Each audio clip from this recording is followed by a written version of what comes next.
Sveicināti! Šodien parunāsim par Action kameru. Tātad Action 5 Pro kamera no DJI. Ļoti kvalitatīva sporta kamera, 4K izšķirtspēja. Kadri sekundē tur, ja nemaldos, bija no 24 tur līdz kaut kā 200, jā, plus mīnus. Un stabilizācija ļoti laba. Ir platleņķa funkcija un visas mūsdienīgās tās features, kas mums nepieciešams.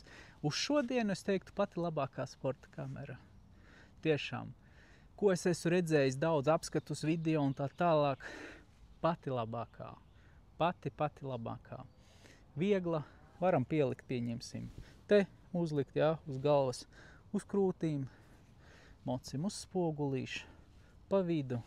Principā, jebkur, jā. Arī varam paņemt, tur pieņemsim, ja braucam ar 2 močiem, tur līdz pafilmēt kaut ko. Variāciju ir ļoti daudz. Es ieteiktu viennozīmīgi šo kameru. Esmu ļoti apmierināts, es jau esmu pamēģinājis.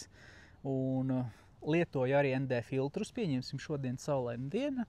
Es uzlieku ND filtrus, salieku tos kadrus sekundē un tā tālāk, lai ir tas kadrs tāds, profesionālāks.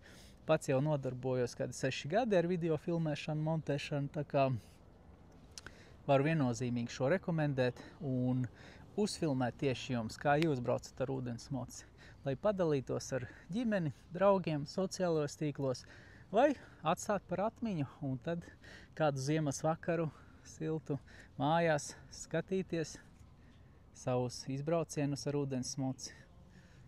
To laiku, kuru jūs pavadījāt ar saviem mīļajiem vai ar draugiem, pasēdēt, paskatīties.